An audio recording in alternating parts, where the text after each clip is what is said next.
Hey guys, it's Troy. Welcome to another episode. Stop worshipping leaders, become the man that others follow. Stop worshipping leaders and become the man that others follow. So, just recently in London, we had a big event. It was about a week ago. We had the state visit of the President of the United States of America, and just around the same time, we also had a huge demonstration that was figureheaded or spearheaded by a very popular cultural figure on the right in British politics, let's say. Okay, I'll leave it at that. You probably know what I'm talking about.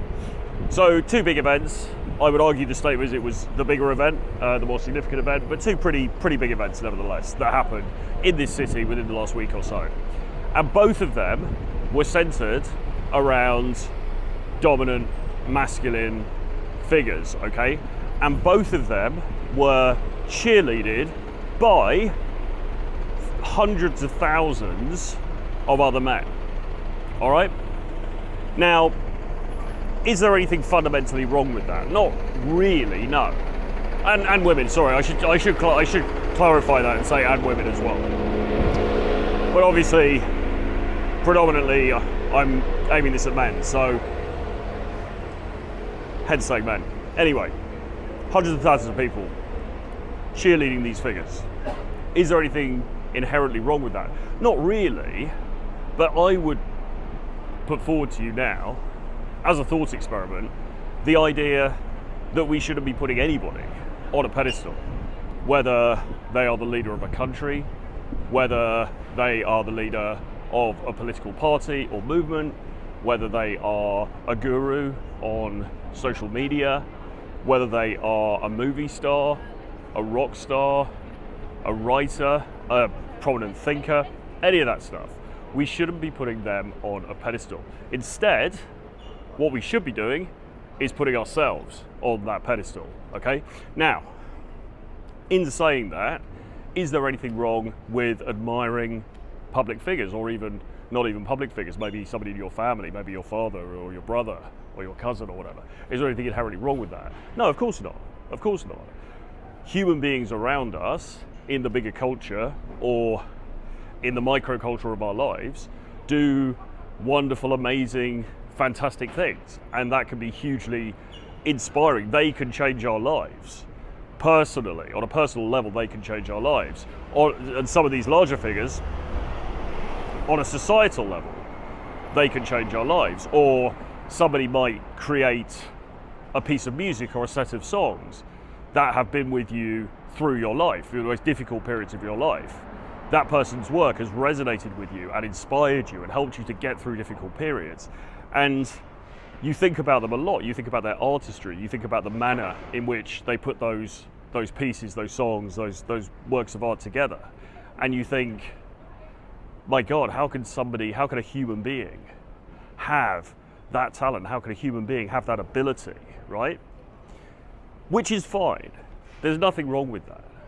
But again, I'm postulating here as a thought experiment for you, as a suggestion for you, that we shouldn't be deifying these people, okay?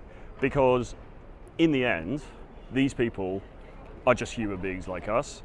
They might happen to have a talent that skews in a particular direction, okay? Music, politics, oratory, rhetoric, writing, whatever. They might happen to have a talent that skews in that direction. Probably, by the way, they've also practiced it a lot. Probably they've spent the requisite Malcolm Gladwell 10,000 hours working on whatever their specific craft is, working on whatever their specific art is. But maybe they were fortunate enough, if you look at like sports players, they were fortunate enough to have a predilection towards whatever the thing is that they do beforehand. Well, great. That's great for them. But we shouldn't be putting these people above us in our own minds, okay? A lot of talk gets done on the internet about alpha and beta and all this kind of stuff, and it's largely nonsense, to be honest, or at least it's largely irrelevant really to most people's ordinary lives. And those terms are sort of porous anyway. They're open to interpretation. They can mean different things to different people. But broadly, if you think about what is the definition of quote unquote alpha, is it worshipping at the shrine of another man? I would say no. I would say absolutely not. I would say that's actually the opposite of the usual definition that we have of quote unquote alpha or masculinity. To prostrate yourself in front of another fallible human being, a more powerful man than you, seems to me to be the very height of what is commonly thought to be beta behavior, okay? And it's not just about labels, right? It's not just about, oh dear, I have to label myself in a certain way now, how embarrassing, poor me. It's not really about that. It's more about the compass of your life. It's more about the map and the territory of your life. Like, what kind of life do you want to be living, right? Do you want to be living the kind of life where you live vicariously through the achievements, however stellar, of another guy, okay? I would suggest to you that that's not a very good strategy for living. That's not really a very good way of going about life. I would suggest to you that you can be inspired by other people, you can admire other people, you can like other people, you can like what they say, but don't put them up on this pedestal. We talk all the time, or there's dating advice is full of people saying, don't put your girlfriend on a pedestal, right? Don't put your wife on a pedestal. Don't put the woman that you're attracted to on a pedestal. And that advice is solid, it's very good. But equally, don't put other guys on a pedestal either. Yes, be inspired. Yes, take on board things they say. Yes, look at their behaviors and see if there's anything in their behavior that you can potentially take on board yourself, right? I mean, this is why people recommend reading autobiographies, right? How many times in my life have I had people exhorting me to read Steve Jobs' autobiography? Still haven't read it. I probably will get around to it at some point. But the point is, there's a reason why people often advise that we read the autobiographies of great men, because maybe there's something to be gleaned from those books, right? Maybe there is some knowledge there. Maybe there's some kind of example that we can follow. But we have to be a little bit selfish about it, right? Okay? And I think at the heart of a lot of this stuff is that guys are too ready to hero worship others for a start. That's one thing. And also, secondly, they are not maintaining themselves as their mental point of origin, okay? You need to be your mental point of origin. You are the important one in your story. You are the hero in your story, not some other guy who happens to own a hotel chain and, you know, lives in the White House of the United States of America, right? That's great for him, but it isn't you.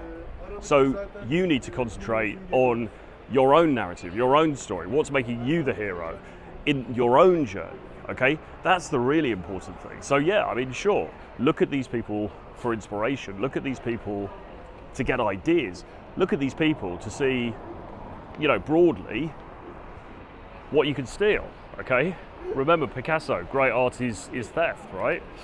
Maybe there's little things that person has done, maybe there's little nuggets, little pieces of wisdom there that you could usurp and incorporate somehow into your own life, right? Maybe there's a morning routine that somebody did and you think, well, that sounds really good, why don't I steal that? I mean, I personally used to listen to James Altucher a lot, and one of the things in his morning routine was starting the day with reading. Now, I've always been drawn to reading anyway, but when I read that, or I heard him say that, I thought, actually that makes a lot of sense, because James Altucher regards himself primarily as a writer, and in order to be a great writer, you need to read great writing, okay? So he starts the day, he preloads the day with a load of reading. Fantastic idea. I do the same thing. And it has other benefits as well, because we all complain about, you know, being in this kind of ADHD world, this TikTokified world where we can't concentrate on anything for more than 20 seconds.